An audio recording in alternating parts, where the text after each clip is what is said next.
So hi everyone, welcome back to my channel. और आज की वीडियो में हम करने वाले हैं lesson 3 of financial planning and budgeting, जो कि है under finance for everyone.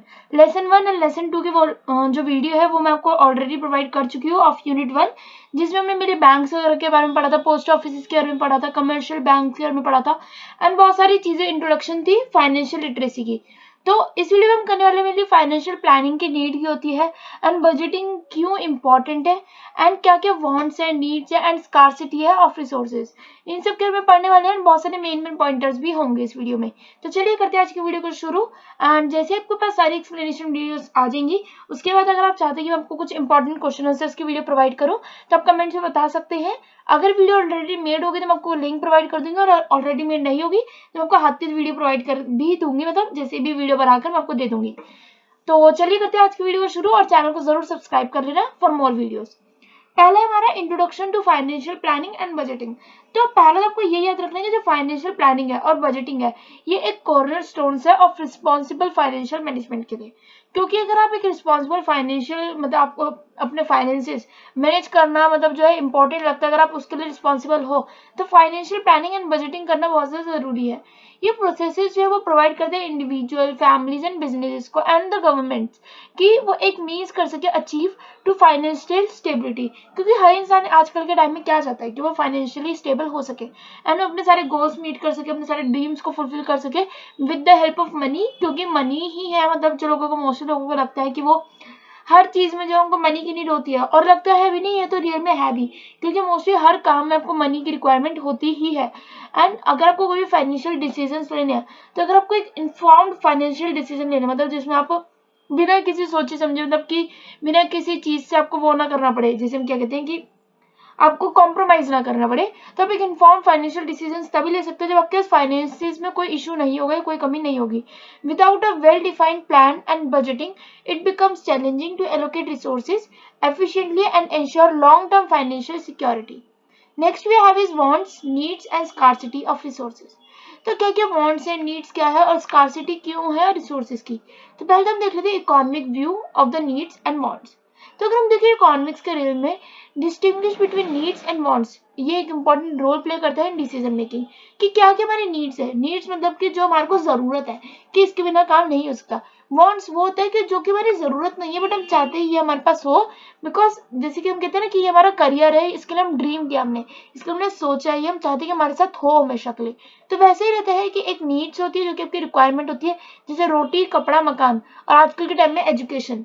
That is the four keys जो कि आपकी नीड्स है। एंड वांट्स क्या होता है कि जैसे आपको बहुत ज्यादा पैसे चाहिए, एंड उसके अलावा आपको जैसे होता है ना आपको कुछ बनना है जो कि आपके वांट्स है, या फिर आपको जैसे एक फाइनेंशियल स्टेबिलिटी चाहिए तो वो आपके वांट्स है।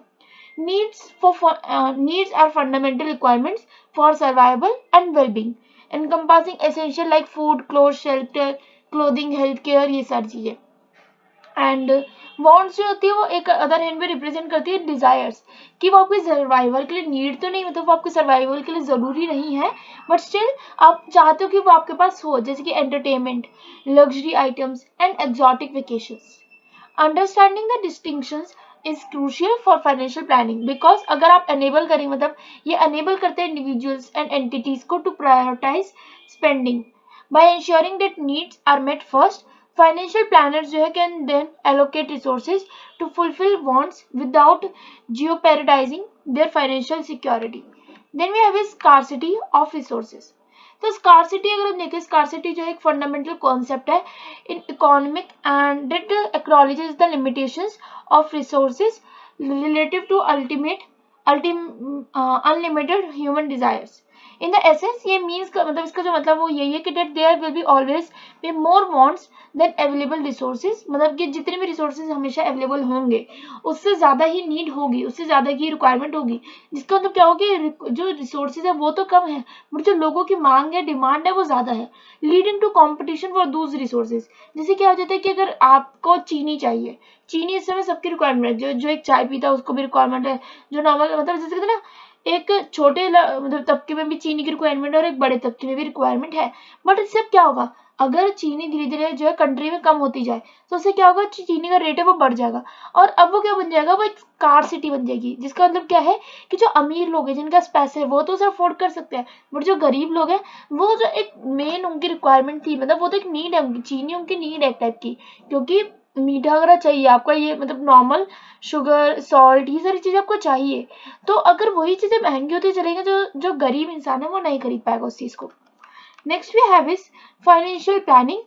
फाइनेंशियल प्लानिंग अगर हम देखें तो फाइनेंशियल प्लानिंग जो एक्नॉलेज करते हैं स्कार्सिटी को and aims to optimise resource allocation. ये इन्वॉल्व करते हैं making choices about which needs and wants to prioritise, how to generate income, how to maximise the utility of resources. Then we have is definition of financial planning. तो financial planning की definition क्या होती है, अगर आप देखो तो financial planning जो है ना एक सिस्टमैटिक एंड कॉम्प्रिहेंसिव प्रोसेस है जो कि इन्वॉल्व करता है सेवरल की एलिमेंट्स। इसमें हमारे पास फर्स्ट की एलिमेंट क्या है, तो that is setting financial goals. क्योंकि देखो अब हमारा एज अ, क्योंकि जब भी कोई भी ग्रोइंग एज होती है या बचपन में भी आपने सोच रखा होता है कि आपको डॉक्टर बनना है, ये बनना है, वो बनना है, क्योंकि आप सेट करते हैं अपने लिए गोल्स अपनी लाइफ के लिए, तो वैसे रहते हैं फाइनेंसिस के लिए। तो फाइनेंशियल प्लानिंग जो वो बिगिन होना चाहिए with establishing clear specific and achievable financial objectives. कई लोग ऐसे कर लेते हैं कि हमारे को ये करना है, हमारे को वो करना है, बट रियल में कुछ नहीं हो पाता। मतलब जैसे कहते हैं कुछ लोग सोचते हैं हम ये भी उखाड़ लेंगे, वो भी उखाड़ लेंगे, पर उखाड़ में कुछ भी नहीं पाते। इसका मतलब क्या होता है कि उन्होंने अपने जो गोल्स है, मतलब जो अपने अचीवेबल गोल्स है वो सेट नहीं करके है। क्योंकि जैसे अब कई बच्चे हैं जो कि 1 2 बोलना सीख रहे हैं, वो डायरेक्टली मल्टीपल या डिवाइड नहीं सीख सकते। पहले उन्हें 1 से लेकर 10 तक काउंटिंग सीखनी पड़ेगी, हो सकता है धीरे धीरे वो और ज्यादा काउंटिंग सीखेंगे, फिर वो प्लस वगैरह पाएंगे, फिर माइनस पाएंगे, फिर जब धीरे धीरे उनको कैलकुलेशन स्ट्रांग होने लगी तब वो मल्टीपल पे आ सकते हैं। बट ऐसा नहीं हो सकता कि अगर किसी बच्चे को सिर्फ 1 2 और 3 नंबर आते हैं, उसके आगे 4 5 6 कुछ भी नहीं आता और सीधे मल्टीपल वगैरह सीख ले, इतनी जल्दी नहीं हो सकता। तो वो होता है कि आपको अचीवेबल गोल्स जो है वो सेटअप करना जरूरी होता है। ये गोल्स जो है वो एनकम्पास करते हैं वाइड रेंज ऑफ एरियाज, जिसकी रिटायरमेंट सेविंग्स, होम ओनरशिप, डेब्ट reduction and education funding. Then we have is create a financial plan. एक फाइनेंशियल प्लान जो है आउटलाइन करता है the steps needed to reach these goals. ये इंक्लूड करता है a budget, investment strategies, savings plan and डेब्ट management approaches tailor to the individuals और entity unique financial situation and objectives. Then we have is regular monitoring and adjustment. तो regular monitor करना और adjustment करना बहुत ज़्यादा जरूरी होता है, क्योंकि जैसे हमारी फाइनेंशियल प्लानिंग होती है is an on going process जो कि रिक्वायर होता है रेगुलर मॉनिटरिंग ऑफ मतलब प्रोग्रेस। मतलब आपको रेगुलर मॉनिटरिंग बहुत ज़्यादा जरूरी होती है।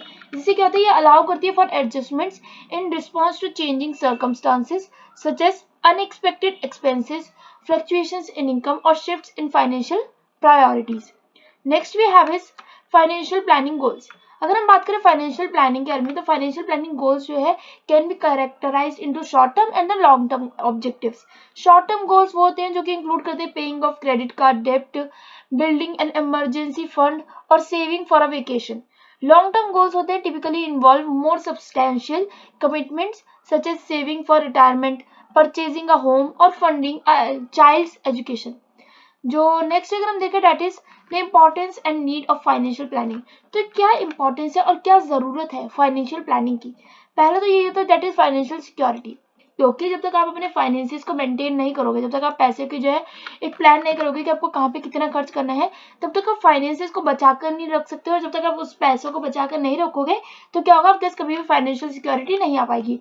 एक वेल स्ट्रक्चर आपको जो है फाइनेंशियल प्लानिंग की बहुत ज़्यादा जरूरी होती है, जो कि प्रोवाइड करता है आपको अ सेफ्टी नेट, ताकि इंडिविजुअल और जो एंटिटीज है वो जब भी अगर कोई ऐसी सिचुएशन आ जाए जिसमें वो ज्यादा कमा नहीं सकते, ज्यादा उनके पैसे की मतलब कह सकते ना वो नहीं है, मतलब कि जहां से वो पैसा उनका आ सके, तो उस समय जो उनका बचा हुआ पैसे जो कि उन्होंने सेव कर रखा है, जो कि सिक्योरिटी पे है इस समय, उसका इस्तेमाल हो सके। Then we have is goal achievement. मतलब गोल अचीवमेंट का मतलब क्या होता है कि जो फाइनेंशियल प्लानिंग है वह हेल्प करता है to translate aspirations into concrete action plans. ये ब्रिज करता है, like it bridges the gap between where one is financially and where they want to be. मतलब कि इस समय वो कहाँ पर हैं और वो आगे कहाँ पर जाना चाहते हैं, मतलब वांट टू बी मतलब कहाँ पे आगे जाना चाहते हैं through the financial planning. Then we have risk management. Risk management में अगर हम देखें तो इफेक्टिव फाइनेंशियल प्लानिंग जो है वो इन्वॉल्व करता है considering risk and implementing strategies to mitigate them. ये इंक्लूड करता है purchasing insurance, diversifying investments and creating contingency plans for unfortunate events. मतलब कि कोई ऐसा समय आ जाता है जब आपके पास पैसे नहीं आ पा रहे हैं, तो उस समय के लिए जो है आपको रिस्क मैनेजमेंट बहुत ज़्यादा हेल्प करता है कि एटलीस्ट आपके जो रिस्क है वो धीरे धीरे मैनेज कर पाते हैं। और अगर आपका फाइनेंशियल स्टेबिलिटी है तो उससे क्या हो जाता है कि जो आपके पास पैसा बचा हुआ है उसको आप उस समय में यूज कर सकते हो जिस टाइम पे उसकी रियल में रिक्वायरमेंट है। Then is resource optimisation. Financial planning जो है वो ऑप्टिमाइज करता है allocation of resources, ensuring that income जो है वो यूज की हुई है efficiently to meet the current needs while also investing in the future. Peace of mind, knowing that there is well thought out planning plan financial plan in place can alleviate stress and anxiety related to money matters. Then we have financial planning for an individual. तो अगर हम देखें first is budgeting. Budgeting का मतलब क्या होता है आपको ये बताना चाहिए। बजटिंग का मतलब होता है एक टाइप से आपको बजट बनाना है, एक टाइप से आपका पूरा रेगुलेशंस के साथ चलना with respect to your finances. तो क्रिएट करना एक डिटेल बजट कि मतलब आपको किस जगह पे कितने पैसे लगेंगे, कि आपने सोच लिया कि आज के दिन मेरे ग्रोसरी में इतने जाएंगे, मेकअप आइटम्स में इतने जाएंगे, और किसी और पर्टिकुलर आपको सामान वगैरह खरीदना है तो उसमें इतने जाएंगे, स्टेशनरी में इतने जाएंगे, या फिर जैसे अब जैसे आप किसी उसमें हो हॉस्पिटल में हो तो हॉस्पिटल के बजट कैसे मैनेज होगा कि जैसे दवाइयाँ वगैरह में कितने पैसे खर्च होंगे, दवाइयों के अलावा जो इंस्ट्रूमेंट्स वगैरह है अगर कोई खराब हो गया तो उसमें कितने पैसे खर्च होंगे, कोई न्यू मशीनरी आ रही है तो उसमें पैसे कितने खर्च होंगे, प्लस वो भी इंक्लूड करना पड़ता है जैसे कि मंथ के एंड अगर आ रहा है धीरे धीरे तो जो अब सैलरीज वगैरह होंगी उसमें कितना खर्चा होगा और कितना जो है पूरे एक महीने में कितना हॉस्पिटल को प्रॉफिट हुआ या फिर कितना लॉस हुआ, वो सब कुछ मैनेज करना होता है, देखना होता है। Then we have savings and investment. तो एक डेवलप करना सिस्टमेटिक अप्रोच, क्योंकि मेन बात ये है ये नहीं है सिर्फ आपके पास पैसा आ रहा है तो आपने उसको एक जगह पे रखा हुआ है, क्योंकि पैसा रखा हुआ हमेशा खराब ही होता है। तो आपको उसको ऐसी जगह पे डालना और ऐसी जगह इन्वेस्ट करना ताकि आपको जो है वो एक टाइप से सेविंग के रूप में काम करे एंड उसमें कुछ आपको इंटरेस्ट भी मिलता रहे। मतलब आपका पैसा जो है एक टाइप से मतलब ये नहीं कि जैसे डेड है, डेड मनी नहीं होना चाहिए, वो आपका मतलब पूरे टाइम यूज में होना चाहिए ताकि एटलीस्ट आपको उसका इंटरेस्ट वगैरह मिलता रहे। देन वी हैव डेब्ट मैनेजमेंट। तो इफेक्टिवली जो अगर हम मैनेज करेंगे रिड्यूस करेंगे डेब्ट is an essential component of financial planning. Strategies जो वो इंक्लूड करती है consolidating high interest debts, negotiating lower interest rates और developing a repayment plan. Emergency funds के अगर हम देखें दैट इज की स्टैब्लिश करना an emergency fund provides a financial cushion for unexpected expenses such as medical bills और car repairs. Then we have is tax planning. So tax planning हमारे पास क्या आ जाता है दैट इज ऑप्टिमाइजिंग टैक्स जो कि ऑप्टिमाइजिंग टैक्स स्ट्रेटजीज जो कि रिजल्ट करता है in significant savings over time, जिसमें involve taking advantage of tax advantaged accounts और डिडक्शंस। नेक्स्ट है is different types of budgets. कौन कौन से डिफरेंट टाइप्स होते हैं बजट्स के? तो बजटिंग जो है ये एक सेंट्रल कंपोनेंट है of financial planning and various types of budgets cater to different needs. जैसे कि पहला हमारे पास है पर्सनल बजट। पर्सनल बजट क्या होता है? एक पर्सनल बजट जो है एक कॉम्प्रिहेंसिव फाइनेंशियल प्लान है जो कि the tracks an individual income and expenses. It provides a detailed view of where money is coming from and where it is going, ताकि आपको एक पर्सनल बजट के बारे में पता चलता है कि कब पैसे आ रहे हैं, कहाँ से पैसे आ रहे हैं और कब पैसे जा रहे हैं और कहाँ पैसे जा रहे हैं। पर्सनल बजट जो है हेल्प करते हैं इंडिविजुअल को कि वो डे टू डे अपने फाइनेंसेस को जो है वो इंश्योर कर सकते हैं और ये भी आपको पता चल जाता है कि आप महीने में कितना खर्चा कर रहे हो एंड एनुअली या फिर वीकली क्या खर्चा हो रहा है आपका। Then we have family budgets. Family budget जो है वो एक्सपेंड करते हैं on the concept of personal budgets to encompass the financial needs and goals of an entire household. ये बजट जो है वो रिक्वायर होते हैं for collaboration among family members to plan for shared expenses such as housing, utilities, groceries and education. Family budgets जो वो promote करते हैं transparency and accountability with in the house hold, helping everyone work toward the common financial objective के सबके जो है common financial objectives हो, या ये नहीं होना चाहिए कि एक ही चीज पे जो है ज्यादा खर्चा हो। जैसे कि अब एक ही फैमिली में जो दो फैमिलीज रहती है, मतलब एक बिल्डिंग में अगर दो फैमिलीज रहती हैं एंड दोनों जो है रिश्ते में मतलब कोई है, जैसे मतलब एक रिश्ता अगर है दोनों फैमिलीज में, तो क्या हो सकता है जैसे दूध आना है तो दूध एक बारी में ये मतलब 1 लीटर आ रहा है, इससे अच्छा है 2 लीटर या फिर 3 लीटर जितना नीड है पूरी बिल्डिंग में उतना एक बारी में आ जाए, जिससे क्या होगा कि अगर जो आने जाने का टाइम बचेगा, खर्चा बचेगा, अगर कुछ मतलब स्कूटी वगैरह से जा रहे हैं, कार से जा रहे हैं तो उसका पेट्रोल वगैरह बचेगा, उसके अलावा क्या हो सकता है, जैसे कि अगर आपको कोई फर्नीचर परचेज करना है तो एक बार आप पूरी जो भी बिल्डिंग है आपको उसमें पता कर सकते हो। अगर और किसी को भी परचेज करना है तो 2-3 लोग एक साथ परचेज करेंगे, अलग अलग आइटम्स परचेज होंगे और एक ही जगह से अगर होंगे तो क्या होगा, उसमें आपको डिस्काउंट्स वगैरह मिल जाएंगे। तो एक टाइप का वो बजट मेंटेन रहेगा। एंड दूसरा क्या होता है कि जो आपके पैसे हैं वो आपके रेगुलेटेड होंगे, मतलब ये नहीं होगा कि आपके पैसे खराब हो रहे हैं या फिर एक अनप्लान्ड बजट यूज हो रहा है, मतलब कि अनप्लान्ड फाइनेंसेस का यूज हो रहा है। Then we have is operating budget. जो ये बजट है ये आउटलाइन करते हैं day to day expenses and revenues, helping businesses manage their cash flow. Then we have is capital budget. Capital budget जो है वो फोकस करता है on long term investments in assets such as machinery, equipment and infrastructure. ये budget जो है वो guide करते हैं businesses in making decisions about capital expenditures and funding sources. Cash flow budget. Cash flow budget जो है वो प्रोजेक्ट करते हैं the movement of cash in and out of business, aiding in liquidity management. Then we have is business budgets are vital for ensuring financial stability, assessing profitability and making informed decisions about resources allocation and growth strategies. Then we have is national budget. एक national budget क्या होता है? एक national budget जो है often referred to as a government budget is a comprehensive financial plan जो कि outline करता है countries revenue sources and how public funds will be allocated. ये एनकम्पास करते हैं वेरियस सेक्टर्स में including education, health care, defence, infrastructure and social welfare programmes. ये जो नेशनल बजट है ये क्रिटिकल टूल है for governments to prioritise spending, manage public finances and stimulate economic growth. देन हमारे पास आ जाता है प्लानिंग एंड बजटिंग प्रोसेस। तो जो प्लानिंग एंड बजटिंग प्रोसेस है is iterative, I think word कुछ गलत है, एंड ऑनगोइंग, मतलब ये एक टाइप से याद रख सकते हैं जो प्लानिंग एंड बजटिंग प्रोसेस है ये ऑलवेज ऑनगोइंग है, मतलब ये हमेशा चलता ही रहेगा। जब तक आपका मतलब आपकी लाइफ चल रही है तो जब तक आप पैसे कमा रहे हो तब तक आपको प्लान करना पड़ेगा, तब तक आपको बजटिंग में जो है सब कुछ चीजें नोटिस करनी पड़ेगी, देखनी पड़ेगी। पहले इसमें हो जाता है सेटिंग फाइनेंशियल गोल्स। तो आपको अपने फाइनेंशियल गोल्स को सेट करना पड़ता है, अपने डिफाइन करना पड़ता है specific, measurable and time bound financial objectives. Next we have is assessing current financial status. तो इवेल्युएट करना मतलब evaluating existing financial resources and assets, debts and income. Creating a budget, मतलब कि बजट को क्रिएट करना बहुत ज्यादा इंपॉर्टेंट हो जाता है, ताकि अगर आपको एक डिटेल्ड बजट होगा तो उससे आपको क्या पता चलेगा कि आपकी कितनी इनकम है और आपके कितने, मतलब एक टाइप से आप कितना कमा रहे हो और कितना खर्च कर रहे हो। Next we have implementing the budget. Implementing the budget का मतलब हो जाता है कि जो भी आपने बजट बनाया है उसको एक सही एक्शन में मतलब काम करना, मतलब जो बजट आपने बनाया, जैसे हम कई बार कहते थे अपने बचपन में भी कि जो हम टाइम टेबल बनाते थे वो टाइम टेबल हम कभी यूज नहीं कर पाते थे, तो वैसे ही ऐसे ही बजट नहीं बनाना चाहिए जो कि हम यूज नहीं कर पा रहे हैं। एक स्पेसिफिक बजट होना चाहिए, उतना ही बजट होना चाहिए जितना आपको यूज होगा। Next wave is making adjustments. तो कई बार फ्लेक्सिबल भी होना चाहिए, ये नहीं होना चाहिए आपने एक महीने के लिए 1000 रुपये का बजट रखा है और अगर उस महीने में 1500 खर्चा हो गया तो अब जो आपका अगले महीने का बजट जो है वो हिल रहा है, तो ऐसा नहीं होना चाहिए। अगर जैसे आपका इस महीने का बजट बन रहा है 1000, आप कमाते हो 1000 रुपये, तो अब आपको क्या करना है कि आपको बजट को 1000 से लेकर मतलब 1000 की जगह 800 या फिर 700 का बनाना है, जिससे क्या होगा कि जो अगर आपके कुछ एक्स्ट्रा खर्चे भी होंगे तो वो भी आपके उसी में मैनेज हो जाएंगे।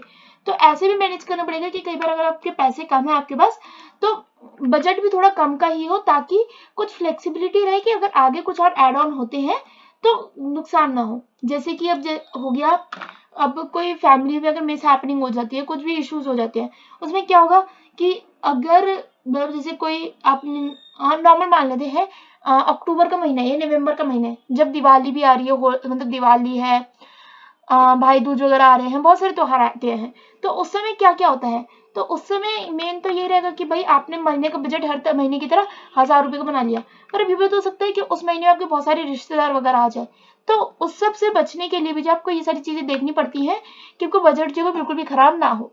Next we have budget deficit and budget surplus. तो इफेक्ट्स ऑफ बजट डेफिसिट, मतलब कि अगर बजट डेफिसिट है अकर्स व्हेन एक्सपेंसेस जो है एक्सीड कर जाते हैं revenues within specific period leading to negative financial results. इससे क्या होता है, इंक्रीज डेप्ट्स। अब पहले तो हो जाता है कि जो वो होते हैं डेप्ट्स होते हैं, मतलब कि जो आपका एक टाइप से क्या कह सकते हैं, पैसा आपके तरफ से जाना वो इंक्रीज हो जाता है, जिसके अंदर आपके पास पैसा कम है। Governments and organisation we need to borrow money to cover the deficit resulting in a growing डेब्ट बर्डन। जैसे कई बार होता है ना कि कुछ कंट्रीज क्या करती है कि लोन लेती रहती हैं पर वो लोन कभी पे नहीं करती है, और जिससे क्या होता है कि उनके ऊपर जो कर्जा है, हाँ डेब्ट मतलब कर्जा, तो उनके ऊपर जो कर्जा है वो बढ़ता ही रहता है। Then we have interest costs, paying interest on borrowed funds further strains financial resources. क्योंकि अब बात क्या होती है, आपने तो पैसे ले लिए कहीं से भी, पर जब आप दोगे उसके इंटरेस्ट भी तो देना पड़ेगा। अगर आपने किसी से 1000 रुपए लिए, बाद में अगर आपको 1250 रुपये से देने पड़ रहे हैं तो इसका क्या फायदा हुआ, क्योंकि आपको 250 रुपये और एक्स्ट्रा ही देने पड़ रहे हैं। अगर आपका बजट थोड़ा सा मेंटेन होता इतना कि आपको 250 रुपये वो लेने ही, मतलब 1000 रुपये लेने ही नहीं पड़ते, तो आपको 250 रुपये एक्स्ट्रा देने ही नहीं पड़ते। इसका मतलब क्या हो गया कि आपको बजटिंग भी ऐसी करनी चाहिए कि जिसमें आपका नुकसान ना हो या फिर आपको कुछ ज्यादा पे ना करना पड़े। तो दैट इज की पहला है 3 types of budget deficit, fiscal deficit. ये जरूर याद रखना है कि 3 टाइप के बजट जो है वो कौन कौन से होते हैं। First is fiscal deficit. Fiscal deficit जो है ये एक ब्रॉडेस्ट मेजर है of a budget deficit encompassing all government revenues and expenditures. Then we have is revenue deficit. Revenue deficit जो अक्कर करता है when the government's current revenue falls short of its current expenditure. Then we have is primary deficit. इसके बारे में मैं ज्यादा इसलिए भी नहीं पढ़ रही क्योंकि वीडियो बहुत ज्यादा लंबी हो चुकी है, तो अगर चाहे तो वीडियो को पॉज करके धीरे धीरे पढ़ सकते हैं। एंड प्राइमरी डेफिसिट जो है एक सिमिलर होता है to the fiscal deficit, but ये एक्सक्लूड करता है इंटरेस्ट पेमेंट्स ऑन डेप्ट। मतलब कि अब जैसे लोन लिया आपने 1000 रुपए का, पर आपका जो फिस्कल डेफिसिट होता है उसमें क्या होता है, जो आपका सिर्फ पेमेंट है वही होता है, इंटरेस्ट पेमेंट्स वगैरह जो है इंक्लूडेड नहीं होती है, सिर्फ आपका जो नॉर्मल अपने पैसे लिए सिर्फ वो होता है। पर यहाँ पे जो है जो प्राइमरी डेफिसिट होता है वो सिमिलर होता है फिजिकल डेफिसिट से, पर ये एक्सक्लूड करता है, मतलब इसके अंदर जो है वो नहीं आता, मतलब इंटरेस्ट पेमेंट नहीं आता। तो जो मैंने आपको बताया 1000 और 250 का, तो आपको 250 रुपये जो है अब आपका प्राइम फिजिकल बट एक्सक्लूड, हाँ तो प्राइमरी डेफिसिट में जो है आपके वो नहीं आएगा और फिजिकल डेफिसिट में वो इंक्लूड होगा। ऐसा ही कुछ है आई थिंक सही है। बाकी एक बार आप पूरा पढ़ सकते हैं बिकॉज ये वाला टॉपिक थोड़ा सा आई थिंक अनक्लियर है, इसमें थोड़ा सा इश्यूज है, और बिकॉज इसलिए भी क्योंकि भाई वीडियो बन चुकी है ज्यादा, तो मैं ज्यादा अच्छे से एक्सप्लेन अब नहीं कर सकती हूँ। तो next we have sources for meeting the deficit. क्या क्या सोर्सेज हो सकते हैं जिससे आप जो ये कर्जा है वो मेंटेन कर सकते हो। पहला टैक्स इंक्रीज। टैक्स इंक्रीज ये मोस्टली गवर्नमेंट करती है कि इंक्रीज जो है टैक्स कर देती है, जिससे क्या होता है कि पैसा तो आपके हाथों से जाता ही है, पर ये नॉर्मल जनता की जो बजटिंग होती है उसको भी खराब कर देता है। क्योंकि अब आपने अगर सोच रखा है कि 1 महीने का आपका 1000 रुपए का खर्चा है, अब टैक्स ही अगर बढ़ गया तो आपको टैक्स भी देना पड़ेगा, जो आपका 1000 से 1500 का भी हो सकता है। एक्सपेंस रिडक्शन, क्योंकि अब क्या होता है कई बार ये होता है ऐसा कि जो कंपनी मतलब जो कंट्री के ऊपर पैसा लगाना है वो ही कम कर दिया जाता है, जिससे क्या होता है कंट्री के ऊपर ना पैसा लग रहा है और लोगों को पैसा देना भी पड़ रहा है, और उससे क्या होता है कि भाई डेफिसिट तो मीट हो गया, बट एट द एंड जो कंट्री पीपल का ही नुकसान होता है। बोरोइंग से एक ही चीज हो सकती है कि भाई या तो तुमने ले लिया लोन वगैरह ले लिया, मतलब कुछ ना कुछ कर्जा वगैरह ले लिया, बट उसको आपको बाद में इंटरेस्ट रेट में हाई इंटरेस्ट रेट में चुकाना भी पड़ेगा, तो ये भी देखना पड़ता है। एंड इकोनॉमिक पॉलिसीज, जिसके अगर इम्प्लीमेंट करना पॉलिसीज ताकि वो स्टिमुलेट करे economic growth, can indirectly boost government revenue and reduce deficits. Then we have avenues for savings from surplus. When an entity experiences a budget surplus, there are several prudent avenues for managing the surplus. Debt reduction, तो पहला होता है कर्जा कम करना, जबकि मतलब जो डेप्ट है आपका, जो कर्जा है आपका वो कम करना।